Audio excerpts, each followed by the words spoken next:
Good morning all dear students. Welcome back to my channel Modern English World by Vijay sir.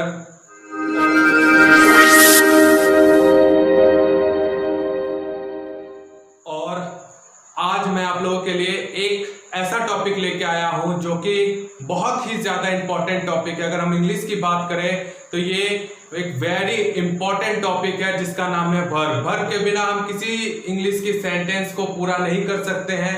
Verb का ज्ञान होना बहुत जरूरी। It is very necessary for us to knowledge acquire knowledge about verb. Okay, और यहाँ पे हम लोग आज देखेंगे कि वर्ब के बारे में जानकारी लेंगे हम लोग। ठीक है, तो चलिए इससे पहले कि हम लेक्चर शुरू करें उससे पहले मेरे चैनल पे जो नए आए हैं, जो पहली बार आए हैं मेरे चैनल पर, कृपया मेरे चैनल को सब्सक्राइब कर देंगे और लाइक और शेयर कर देंगे अपने फ्रेंड्स को भी, और वीडियो पूरी तरह से देखिएगा। अगर कहीं कोई दिक्कत आती है तो कमेंट बॉक्स में कमेंट कीजिएगा, मैं जरूर आपके कमेंट को रिस्पॉन्ड करूंगा। ठीक है, तो ज्यादा समय ना वेस्ट करते हुए let's back to our topic. और आज का हमारा टॉपिक है verb, the most important topic. बहुत इंपॉर्टेंट टॉपिक है। जब भी हम लोग इंग्लिश की चर्चा करते हैं, कोई भी इंग्लिश का अगर हम सेंटेंस लेते हैं तो बिना वर्ब का वो सेंटेंस हो ही नहीं सकता। ठीक है, we can't imagine without a verb. हम लोग एक वर्ब के सिवा सेंटेंस का इमेजिन कर ही नहीं सकते। ठीक है, बहुत इंपॉर्टेंट टॉपिक है, आप लोग ध्यान से पढ़िएगा। और कुछ नहीं है, सिर्फ समझना है। मैं आप लोगों को गारंटी लेता हूं कि मैं आप लोगों को समझाऊंगा। ठीक है, चलिए आइए स्टार्ट करते हैं। वर्ब, वर्ब को हम लोग हिंदी में क्या कहते हैं? क्रिया। सभी जानते हैं कि वर्ब को हिंदी में क्रिया कहा जाता है। यहाँ पे वर्ब को हमको समझने की जरूरत है। चलिए, तो सबसे पहले मैं एग्जाम्पल के तौर से स्टार्ट करूंगा। देखिए, जैसे आप लोगों को पता है, जैसे लिखा भी हुआ है, the word which shows the action और state of being is called verb. ये लिखा हुआ है, सभी जानते हैं कि ये ग्रामर की भाषा। मैं आपको अपने लैंग्वेज में कुछ समझाने की कोशिश करता हूँ। ठीक है, जैसे यहाँ पे मैं समझाने की कोशिश करता हूँ आपको वर्ब के बारे में। यहाँ मैं लिख रहा हूँ कि एक सेंटेंस में, अगर एक सेंटेंस को देखें हम तो उसमें क्या रहता है? एक सब्जेक्ट रहता है, उसके बाद उसमें वर्ब रहता है, ऑब्जेक्ट रहता है। मेन ये तीन चीज रहता ही है सेंटेंस में, एक सब्जेक्ट, एक वर्ब और एक ऑब्जेक्ट। कभी कभी ऑब्जेक्ट नहीं भी रह सकता है, लेकिन जो मेरा वर्ब है ये रहेगा ही रहेगा। वर्ब को यहाँ पे भी हम लिखे हैं, सब्जेक्ट के साथ वर्ब रहेगा ही रहेगा, तभी सेंटेंस बनेगा, नहीं तो सेंटेंस बन ही नहीं सकता। ठीक है, तो इसका मतलब हम बोल सकते हैं कि अगर ये वर्ब है, ये मेरा इंजन है। एक जैसे गाड़ी होती है, ठीक है, तो गाड़ी की ये इंजन है, ये वर्ब जो है ये मेन इंजन है गाड़ी की। ठीक है, और इसको मान लेते हैं ये एक पहिया है, सब्जेक्ट एक पहिया है और एक पहिया ऑब्जेक्ट है। समझ गए? यहाँ पर मैं ड्रॉ कर देता हूं, ये गाड़ी है। ठीक है, इस गाड़ी का जो मेन इंजन क्या है? वर्ब है। यानी हमको समझना है कि वर्ब मेरा क्या है? मेन थीम है, मेन इंजन है। अगर वर्ब नहीं तो कुछ भी नहीं, सेंटेंस बन ही नहीं सकता।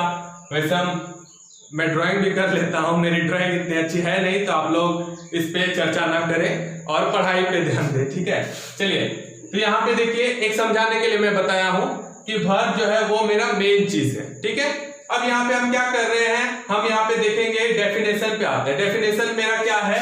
The word which shows the action और स्टेट ऑफ बीइंग। ठीक है, जिन शब्दों से किसी काम के करने या होने का बोध हो, ठीक है, उसे हम वर्ब कहते हैं। ठीक है, किसी भी शब्द, कोई एक शब्द है, क्या है? शब्द है, कोई एक वर्ड है, शब्द है, जिससे किसी काम के करने या होने का बोध हो। अब मैं इसको समझाता हूं, अब मैं डेफिनेशन को तोड़ के समझाता हूं, आप लोग को समझ में आएगी ये बात। समझना बहुत इंपॉर्टेंट। डेफिनेशन को समझिएगा, क्या कह रहा है? कोई भी एक वर्ड है जिससे किसी काम को करने या होने का बोध हो। काम को करना, जैसे यहाँ पे एक हम एग्जाम्पल लेते हैं, ही गोज टू पटना। ठीक है, he goes to पटना। यहाँ पे एक एग्जांपल ले लिए। यहाँ पे जो एक्शन है, काम है, वो क्या है? ये गोज मेरा काम है। ठीक है, तो ये क्या हो जाएगा? ये मेरा वर्ब हो जाएगा। ठीक है, ये काम हो रहा है, वर्ब हो जाएगा। जैसे अगर हम बोले आई प्ले क्रिकेट, यहां पे अगर देखें तो ये प्ले क्या हो जाएगा? मेरा वर्ब क्या हो जाएगा? खेलना वर्ब है, जाता है या जाना वर्ब है। ठीक है, इसी तरह से हम बहुत सारे यहाँ पे एग्जांपल लिखे, आप देखिए, गो जाना क्या है? वर्ब है। स्पीक यानी बोलना क्या है? वर्ब है। डांस यानी नाचना क्या है? ये भी एक वर्ब है। वॉक मतलब चलना, ये भी एक वर्ब है। थिंक मतलब सोचना, ये भी एक वर्ब है। रीड मतलब पढ़ना, ये भी एक वर्ब है। यहाँ पे एक चीज देखिए, थिंक मतलब सोचना, अगर हम लोग साइंस के हिसाब से चले तो वहां पे नहीं हो सकता, ठीक है, क्योंकि साइंस में वो वर्ब नहीं भी हो सकता है। खैर हमको वहां नहीं जाना, हमको इंग्लिश में देखना। अगर इंग्लिश वर्ब की बात करें हम, तो कोई भी काम जो हम कर रहे हैं, हम सोच भी रहे हैं तो वो मेरा वर्ब है। हम सो भी रहे हैं, अगर हम सो रहे हैं, बाय द वे हम स्लीप कर रहे हैं, सो रहे हैं, ठीक है, तो ये भी मेरा क्या है, काम है, ये भी क्रिया है, ये भी क्या हो जाएगा, वर्ब हो जाएगा। आई बात समझ में? यानी कोई भी एक्शन जो हम लोग करते हैं, कर रहे हैं, तो उसको हम लोग क्या कर देंगे, वर्ब कर देंगे, सिंपल सा। तो ये मेरा क्या हो जाएगा, एक्शन हो जाएगा। एक्शन समझ रहे हैं, वो पिक्चर वाला एक्शन जो मार धाड़ करता है हीरो, ठीक है, तो वो एक्शन नहीं, यहाँ पे एक्शन का मतलब सारा काम, जो भी हम काम कर रहे हैं, हम आपको पढ़ा रहे हैं, आई एम टीचिंग यू, यहाँ पे टीच क्या हो जाएगा, वर्ब हो जाएगा। आई बात समझ में? बात समझ में आ रही है? यहाँ पे एक्शन समझ में आ गया। अब आप लोग बोलिएगा कि सर स्टेट ऑफ बीइंग का क्या मतलब हुआ, स्टेट ऑफ बीइंग का मतलब, तो आइए मैं आपको स्टेट और बीइंग का मतलब समझाता हूं, ठीक है। स्टेट ऑफ बीइंग का मतलब क्या, जैसे यहाँ पे मैं एक सेंटेंस लिख रहा हूं, आप लोग देखिएगा, यहाँ पे मैं एक सेंटेंस लिख रहा हूं, जैसे he is a doctor, he is a doctor, ठीक है। स्टेट ऑफ बीइंग में समझा रहा हूं, ही इज अ डॉक्टर। इस सेंटेंस का मीनिंग क्या निकल के आ रहा है कि वह एक डॉक्टर है, ठीक है। इसमें तो कोई काम नहीं हो रहा है, अगर आप देखिएगा तो इसका कोई काम नहीं हो रहा है। काम हो रहा है क्या, कुछ काम तो नहीं हो रहा। तो जब कुछ काम नहीं हो रहा है तो वहां पे क्या, हम क्या बोले, देखिए किसी काम को करने तो समझ में आ गया, खाना पीना, दौड़ना, हंसना, जो भी है। और यहाँ पे या होने का बोध, होने का मतलब समझ रहे, यहाँ पर जैसे वो एक डॉक्टर है, तो यहाँ पे होने का बोध हो रहा है, ठीक है, उसी को बोलते हैं स्टेट ऑफ बीइंग, यानी जो चीज वो है, वो एक डॉक्टर है। तो यहाँ पे डॉक्टर है, तो यहाँ पे होने का बोध है, तो होने का बोध है तो क्या हो जाएगा, ये भी मेरा वर्ब हो जाएगा, इज भी मेरा वर्ब हो जाएगा। आई बात समझिए, दोनों चीज समझ में आ गया कि एक्शन क्या है और स्टेट ऑफ बीइंग क्या है, ठीक है।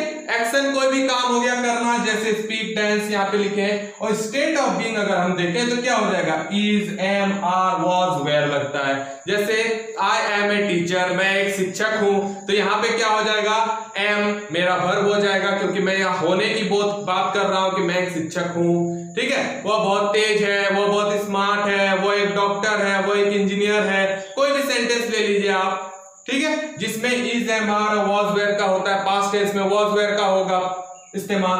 तो ये सारा चीज क्या है, मेरा वर्ब है। आई बात समझ में? मतलब मोटा मोटा आपको इतना जान लेना है कि एक वर्ब जो होता है, जो हम अभी बताएं, किसी सेंटेंस का सबसे मेन पार्ट होता है। बिना वर्ब का सेंटेंस बन नहीं सकता। बिना ऑब्जेक्ट का बन सकता है, लेकिन बिना वर्ब का सेंटेंस नहीं बन सकता। आई बात समझ में? तो यहाँ पे ये डेफिनेशन है, आप लोग डेफिनेशन को उतार लीजिएगा। डेफिनेशन क्या है, the word which shows the action और state of being is called verb, ठीक है। हिंदी में बात करें तो जिन शब्दों से किसी काम के करने या होने का बोध हो, किसी भी काम को करने या होने का बोध हो, उसे हम वर्ब कह सकते हैं, ठीक है। आ रही बात समझ में? एग्जांपल में मैंने बहुत सारा यहाँ पे एग्जांपल दिया हुआ है, आप लोग देख सकते हैं। स्पीक है, डांस है, वॉक है, और भी बहुत सारे एग्जांपल हो सकते हैं। राइट है, लर्न है, कुछ भी एग्जांपल हो सकता है जो हम लोग देखते हैं या करते हैं अपने आम जीवन में, ठीक है। चलिए, आप लोग को वर्ब क्या है ये बहुत अच्छी तरह से समझ में आ गया होगा कि वर्ब हम लोग कहते हैं किसको है, ठीक है। कोई भी अगर काम हो रहा है, कोई भी काम है, कोई भी एक्शन है, तो हम लोग उसको वर्ब कह सकते हैं। कोई भी वर्ड है, डूइंग वर्ड्स कोई भी है, तो उसको हम लोग क्या कह सकते हैं, वर्ब कह सकते हैं, ठीक है। कोई भी काम को करने या होने का जो बोध होता है, मैं हिंदी में भी लिखवा चुका हूं आप लोग को, तो उसको हम लोग वर्ब कहेंगे सिंपली, और कुछ नहीं है, कुछ भी नहीं है। और एक चीज मैं और बताना चाहूंगा कि कोई भी अगर हिंदी में हम लोग देखें तो किसी के लास्ट में अगर ना लिखा हुआ है, ना, जैसे पढ़ना, लिखना, बोलना, सुनना, ठीक है, तैरना, दौड़ना, तो ये सारा चीज क्या हो जाएगा, वर्ब हो जाएगा, ठीक है। ये सारा चीज वर्ब, एक्शन वर्ब हो जाएगा। और एक हम बोले थे कि जो करने या होने वाला में क्या आ जाएगा, मैं आपको बता चुका हूं, is, am, are, was, were हो जाएगा, ठीक है। अब हम लोग चलते हैं आगे। तो आगे जैसे आप लोग देख सकते हैं यहाँ पे बोर्ड पे कि यहाँ पे वर्ब को दो कैटेगरी में हम लोग डिवाइड किए हैं, ठीक है। वर्ब को दो कैटेगरी में डिवाइड किए। पहला जो कैटेगरी है वो है हेल्पिंग वर्ब, जिसको हम लोग ऑक्सिलरी वर्ब भी बोलते हैं, ठीक है। और दूसरा है एक्शन या मेन वर्ब, एक्शन वर्ब बोल सकते हैं या मेनली इसको मेन वर्ब कहा जाता है, ठीक है। जैसे मैं एक एग्जांपल देता हूं, जैसे अभी मैंने एक यहाँ पे इमेज बनाई थी, फिर से मैं बना देता हूं कि जैसे सब्जेक्ट था, ऑब्जेक्ट था और वर्ब था, और मैंने बताया था कि ये अगर पहिए है गाड़ी की, ठीक है, सॉरी ये वर्ब था और ये ऑब्जेक्ट था, ठीक है, और ये अगर पहिए है गाड़ी की तो ये मेरा जो वर्ब है वो इंजन है, ठीक है, वो इंजन है, ठीक है।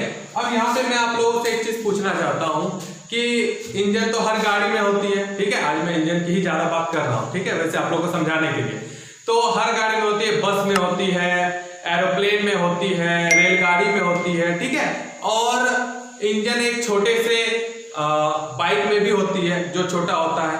तो अब हमको ये बताइए कि जो इंजन ट्रक में लगती है क्या वही इंजन बाइक पे लगती है? नहीं।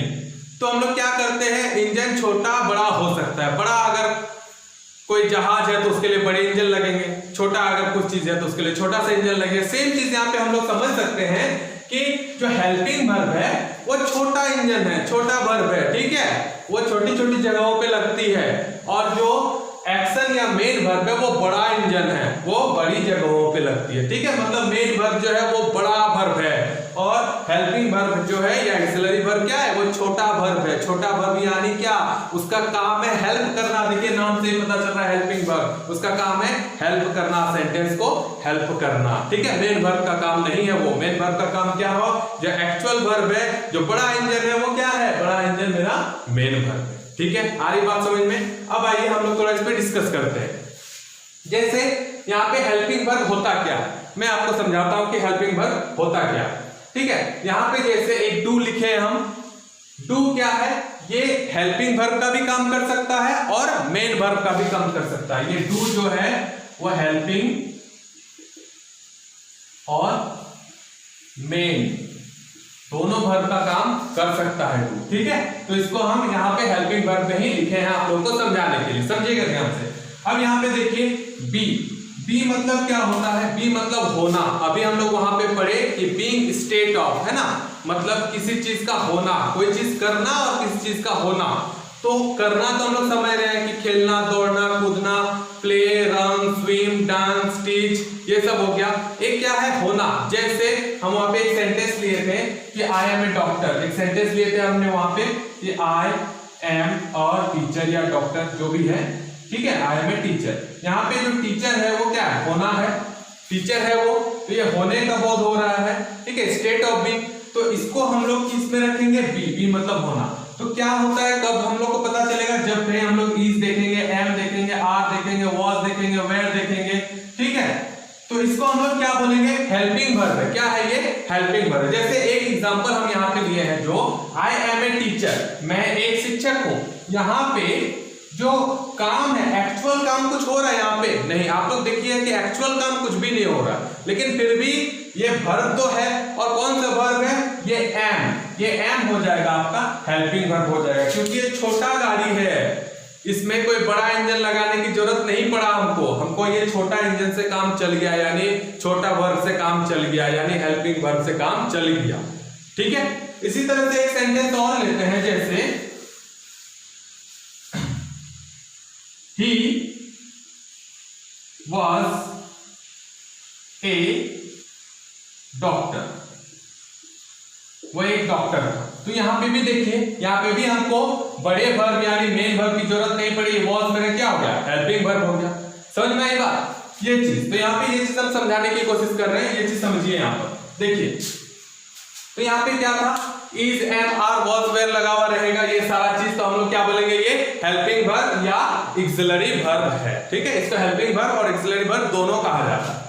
उसके बाद हम लोग देखते हैं हैव, हैज और हैड, ठीक है। ये भी इस्तेमाल होता है, हैड पास्ट टेंस में होता है, आप लोग जानते हैं। हैव और हैज कहाँ इस्तेमाल होता है बताइए, हाँ बिल्कुल, हैज और हैव कहाँ इस्तेमाल होता है, जहां पर किसी चीज को उसको दिखाना है कि उसके पास है, ठीक है, या उसको है। जैसे अगर हम एक सेंटेंस की बात करें कि उसके पास एक कार है, ठीक है, तो क्या हो जाएगा, he has a car, ठीक है, उसके पास एक कार है, he has a car। तो यहाँ पे has क्या हो जाएगा, ये भी has मेरा छोटा सा इंजन है, मतलब हेल्पिंग वर्ब है, ठीक है, आई बात समझ में, हेल्पिंग वर्ब है, यहाँ हैज लग गया। और हैव कहाँ लगता है, थर्ड पर्सन सिंगुलर नंबर में हैज लगता है, आपको पता है। और अगर थर्ड पर्सन के सिंगुलर नंबर के अलावा कुछ रहे तो वहां पे क्या लगेगा, हैव लगेगा, जैसे यू के साथ, आई के साथ, ठीक है। और हैड कहाँ लगता है, इसी का अगर पास्ट टेंस का फॉर्म रहेगा, इसी का अगर पास्ट टेंस रहेगा तो वो हैड लगेगा। आई बात समझ में आ गई बात। चलिए, तो यहां तक समझ में आ गया कि ये सारा चीज जो है, ये सारा चीज मेरा हेल्पिंग वर्ब है। क्यों हेल्पिंग वर्ब है, क्योंकि इसमें हमको बड़ा वर्ब लेने की जरूरत नहीं है। बिना बड़ा वर्ब का, बिना मेन वर्ब का भी ये सेंटेंस का क्लियर मीनिंग है। जैसे ही हैज ए कार, उसको एक गाड़ी है या उसके पास एक गाड़ी है, मीनिंग मेरा क्लियर हो रहा है, ठीक है। इसमें किसी तरह का कोई हमको मेन वर्ब का जरूरत नहीं पड़ा। I am a teacher, he was a doctor, इसमें कहीं पे हमको मेन वर्ब का जरूरत नहीं पड़ा, तो ये मेरा हेल्पिंग वर्ब हो जाएगा, ठीक है। अब हम लोग आगे आते हैं, जैसे यहाँ पे मॉडल वर्ब, इसको पढ़ेंगे मॉडल वर्ब, ठीक है। बहुत इंपॉर्टेंट टॉपिक है, इस पे मैं नेक्स्ट वीडियो पे लेक्चर बनाऊंगा मॉडल वर्ब पे। यहाँ पे फिलहाल इंट्रोडक्शन में दे देता हूँ थोड़ा सा मॉडल वर्ब का, ठीक है। तो मॉडल वर्ब क्या है, मॉडल वर्ब क्या होता है, वो फीलिंग होता है, अंदर का एक फीलिंग होता है, ठीक है। मतलब कि आपका जो भी फीलिंग है, चाहे वो किसी प्रकार का एंग्री फीलिंग हो, या फिर आप कोई चीज को कर सकते हैं, या फिर आपने किया है, ये सारा फीलिंग वहां पे होता है। तो ये can, could, shall, should, might, may, must, ये भी कहीं को आपको दिखा तो आप सिंपली कह दीजिएगा कि ये हेल्पिंग वर्ब या एक्सिलरी वर्ब है, ठीक है। आई बात समझ में, चलिए वेरी गुड। अब हम आते हैं आगे मेरा क्या है, एक्शन या मेन वर्ब, इस पे आते हैं तो, ठीक है, एक्शन या मेन वर्ब। तो एक्शन या मेन वर्ब, जैसे हम यहाँ पे एक एग्जांपल यहाँ पे लिए थे, और एक एग्जांपल हम यहाँ पे लेते हैं, जैसे आई एम या एम नहीं, आई टीच यू ऑल, ठीक है, आई टीच यू ऑल, ठीक है। मैं आप लोगों को पढ़ाता हूं, मैं आप लोगों को पढ़ाता हूं। यहां पर मेरा जो पढ़ाने का काम है टीच, ये मेरा मेन वर्ब है। देखिए यहाँ पे मेरा पढ़ाने का काम है टीच, ये मेरा मेन वर्ब है। पढ़ाना, टीच मतलब पढ़ाना, this is my main verb. क्यों मेन वर्ब, क्योंकि यहाँ पे जरूरत था। अगर यहाँ पे इज, एम, आर, वाज, वर लगा देते तो सेंटेंस का कोई मीनिंग नहीं निकलता। लगा के देखिए आप, I, is, you, all, what kind of this sentence is, है ना, कोई नहीं होता। तो यहाँ पे एक मेन वर्ब का जरूरत था, ठीक है। तो इसलिए इसको हम लोग क्या बोलेंगे, मेन वर्ब। टीच, पढ़ाना, ना आया, मेन वर्ब, ठीक है, हम बता चुके पहले। उसी तरह से एक और एग्जांपल आप ले लीजिए, ठीक है। एक और एग्जांपल लेते हैं हम, जैसे यहां दिख रहा है आप लोगों को ना, हाँ, she is going to Patna, she is going to Patna. यहां पे देखिए एक इज भी आ गया, गोइंग भी आ गया, वो पटना जा रही है। यहां पे क्या हो गया, इज भी आ गया, इज मेरा क्या है, हेल्पिंग वर्ब है, छोटा इंजन। और गोइंग, गो, जाना, ये भी मेरा क्या हो गया, ये भी आ गया, ये मेरा बड़ा वर्ब हो गया, ठीक है। तो दोनों आ गया, तो दोनों की जरूरत पड़ गई यहाँ पे हमको। देखने सर ये क्या कि आप दोनों लिख दिए, अभी तक तो आप बता रहे थे या तो हेल्पिंग वर्ब होगा या तो मेन वर्ब होगा। तो मैं यहाँ पे फिर से बता रहा हूं कि या तो हेल्पिंग वर्ब हो सकता है, या तो मेन वर्ब हो सकता है, या तो दोनों मिलके हो सकता है। अब जैसे आप बड़ा एक जहाज को देख लीजिए उदाहरण, वहां पे छोटा इंजन भी रहता है, बड़ा इंजन भी रहता है, दोनों मिलके क्या करता है, हवाई जहाज को उड़ाता है। उसी तरह से यहाँ पे दोनों, छोटा इंजन, बड़ा इंजन, यानी मेन वर्ब और एक्सिलरी वर्ब दोनों मिलके क्या करेगा, सेंटेंस को उड़ा के ले जाएगा। जी हाँ, ठीक है। तो सी इज गोइंग टू पटना, वो पटना जा रही है, ठीक है। अगर इसी सेंटेंस को एक और हम सेंटेंस ले लेते हैं, यहां पर हम लिखते हैं, एक और सेंटेंस ले लेते हैं हम कि she went to Patna, she went to Patna, वो पटना गई। यहां पे देखिए वो पटना गई, ठीक है। यहां पे हमको मेन वर्ब, कौन सा मेन वर्ब है बताइए, वेंट। वेंट क्या है, गो का सेकेंड रूप है, गो का सेकेंड रूप है वेंट। तो यहाँ पे मेन वर्ब क्या हो गया, वेंट, ठीक है। लेकिन यहाँ पे इस सेंटेंस में हमको इज, एम, आर का यानी या वाज, वेयर का यानी हेल्पिंग वर्ब का जरूरत नहीं पड़ा इस सेंटेंस में। क्यों नहीं पड़ा, क्योंकि बिना हेल्पिंग वर्ब का ही ये सेंटेंस कंप्लीट है। आप देखिए सी वेंट टू पटना, वो पटना गई, इसमें कहीं जरूरत है क्या, नहीं जरूरत है। तो ये मेरा क्या हो गया, हेल्पिंग वर्ब का जरूरत नहीं है। तो क्या होता है कि कहीं पर हेल्पिंग वर्ब का जरूरत होता है तो हम हेल्पिंग वर्ब लगाते हैं, कहीं पर हेल्पिंग वर्ब का जरूरत नहीं होता है, मेन वर्ब का मेन वर्ब लगाते हैं, कहीं पे दोनों का जरूरत होता है तो हम दोनों लगाते हैं। It is according to sentence, according to meaning of sentence कि कहां हम लोग क्या लगाएंगे। आई बात समझ में? चलिए, आई होप आप लोग को समझ में आ रही होगी। ठीक है, अब आते हैं हम लोग मेन वर्ब के ये पे। मेन वर्ब समझ में आ गया। ठीक है, अब मेन वर्ब का फॉर्म लेते हैं। मेन वर्ब का फॉर्म लेते हैं। मेन वर्ब का फॉर्म यहाँ पे दो फॉर्म है, ट्रांजिटिव और इंट्रांजिटिव। और ट्रांजिटिव क्या होता है, इंट्रांजिटिव क्या होता है, ये मैं अभी आप लोगों को बताने वाला। चलिए हम लोग यहाँ पे एग्जांपल देखते हैं। मेन वर्ब का हम लोग यहाँ पे एग्जांपल देखते हैं। तो आप लोग जैसे देख सकते हैं कि मेन वर्ब में मैं पहले ही बता चुका, किसी चीज में जब ना लगा हुआ रहता है, या एग्जांपल देखिए जैसे राइट, राइट मतलब लिखना। ठीक है, रीड मतलब पढ़ना। टीच मतलब पढ़ाना। ठीक है, रन मतलब दौड़ना। लुक देखना। सिट बैठना। ईट खाना। एग्जाम यानी एग्जाम देना। ठीक है, परीक्षा देना। गिव मतलब देना। टेक मतलब लेना। तो जितना भी ये सारा चीज देख रहे हैं, और भी बहुत सारे आपको मिलेंगे। ठीक है, वर्ब्स बहुत सारे मिलेंगे जो हम कर रहे हैं, चाहे वो पढ़ा रहे हैं, चाहे वो देख रहे हैं, चाहे वो खा रहे हैं, पी रहे हैं, जा रहे हैं, आ रहे हैं, कुछ भी काम कर रहे हैं।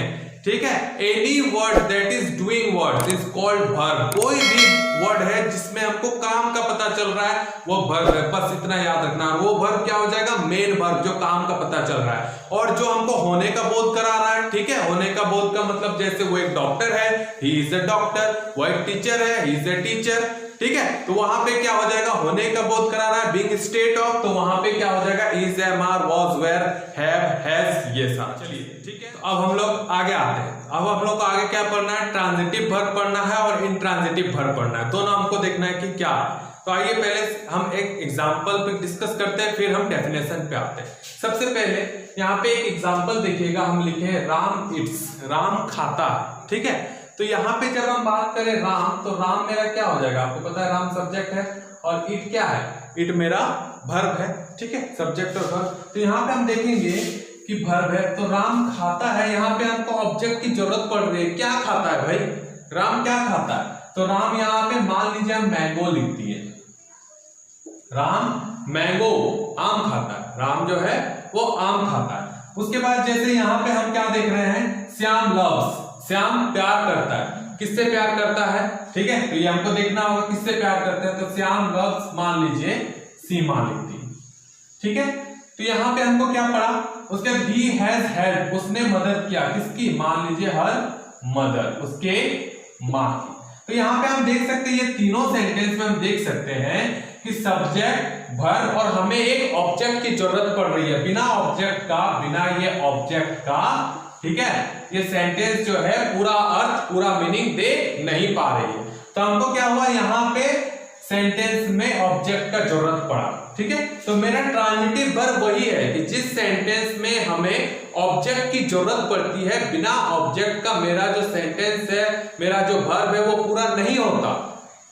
ठीक है, तो उसको हम लोग बोलते हैं ट्रांजिटिव वर्ब। तो वही हम डेफिनेशन में लिखे, आप लोग देख सकते हैं, the verb used with an object is called transitive verb. ठीक है, विद एन ऑब्जेक्ट, ऑब्जेक्ट होनी चाहिए, बिना ऑब्जेक्ट का वो सेंटेंस वर्ब जो है पूरा नहीं हो सकता। उसको हम लोग क्या बोल सकते हैं, उसको हम लोग ट्रांजिटिव वर्ब बोलेंगे, याद रखिएगा। ठीक है, उसी तरह से अगर हम लोग इंट्रांजिटिव वर्ब आए तो सेम क्या होगा, उल्टा। ठीक है, मतलब कोई ऐसा वर्ब जिसको ऑब्जेक्ट की जरूरत ना पड़े। जैसे एग्जांपल में आई स्लीप, मैं सोता हूं। ठीक है, इस पे देखिए ऑब्जेक्ट का कोई हमको जरूरत नहीं पड़ रहा है। ठीक है, और ऑब्जेक्ट क्या होता है, आप लोगों को पता होता है कि सब्जेक्ट का प्रभाव जिस पर पड़े, जैसे क्या खाता है, तो मैंगो खाता है। ठीक है, उसी तरह पे ऑब्जेक्ट का यहाँ पे जरूरत नहीं पड़ा। आई स्लीप, देखिए सेंटेंस कंप्लीटेड, आई स्लीप, मैं सोता हूं। यहाँ पर किसी ऑब्जेक्ट की जरूरत पड़ी, नहीं पड़ी। उसी तरह से सी वॉक्स इन द फील्ड, वह खेतों में काम करता है। यहाँ पे कोई ऑब्जेक्ट की जरूरत पड़ा, नहीं पड़ा। ध्यान रखिएगा, ये द फील्ड आपका ऑब्जेक्ट नहीं है। ठीक है, वॉक्स मेरा क्या है, यहाँ पे वर्ब है।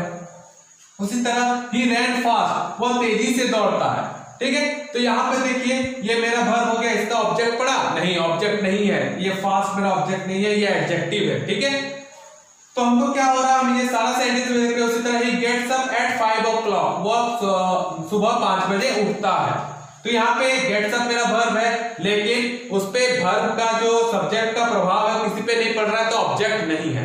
तो बिना ऑब्जेक्ट के भी ये चारों सेंटेंस जो है मेरा कंप्लीट हो रहा है, इसलिए हम इसको क्या बोलेंगे, इंट्रांजिटिव वर्ब। और देखिए डेफिनेशन भी वही है, the verb used without an object is called intransitive verb. यानी सिंपल सी बात है, आपको सिंपल सी बात है याद रखना है कि जिस सेंटेंस में या जिस वर्ब में ऑब्जेक्ट लगाना जरूरी है, बिना ऑब्जेक्ट का वो वर्ब जो है पूरा नहीं होता, उसको हम लोग ट्रांजिटिव वर्ब बोलेंगे।